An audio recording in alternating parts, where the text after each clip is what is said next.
As a college linebacker and a defensive coordinator in the NFL, Bill Parcells never took his eye off the quarterback.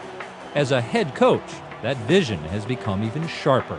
Bill's great success with quarterbacks, I think, has to do with maybe the mental toughness that he brings to the table. I think he requires that of the quarterback position. He was very difficult, always pushed us physically to make us better. He knew when to pull back too, but mentally he could really wear on you. When I got to the Patriots, I got to talk to Phil Simms a little bit about what it was like playing for Bill, and he said, "Oh man, it's a pain in the ass."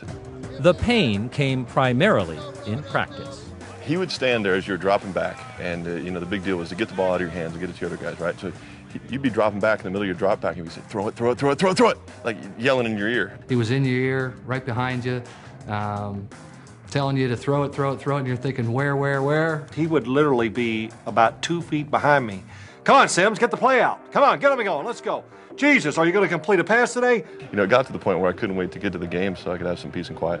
If I remember the first opportunity I got to play quarterback, it wasn't going real well, and I happened to call a formation wrong, and he just ripped me and just told me that he's going to have me out on the turnpike tomorrow looking for a new job. But I learned that at that point, you know, I was responsible for what I did as far as preparation, and needed to be prepared whenever I got the chance, and I needed to get it done. I'm standing back there in the shotgun, and our defense is bringing a blitz, so I start to audible. And then I start to audible to something else. And he stops practice and stands there. I'm in front of everybody. And he says, "Wait a second, you ain't got time to stand back here and say, 'I'll have the lobster thermidor.' You got to run the play."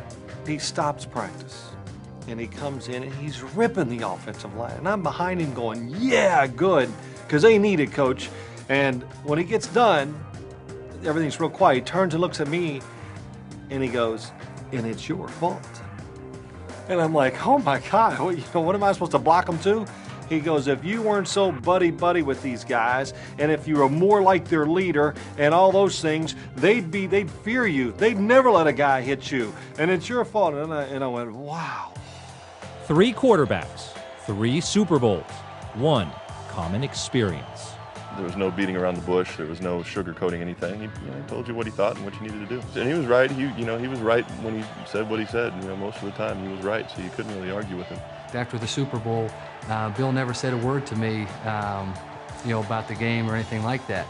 And I learned that, you know, those are things that were part of Bill Parcells. You know, he was always looking at the future, looking ahead, and thinking of ways that, you know, he was going to be able to get guys motivated. His greatest trait, he had a special way with dealing with people, and that's what made him get to the Super Bowl 3 times, is that dealing with people. It wasn't X's and O's, there were no secrets there.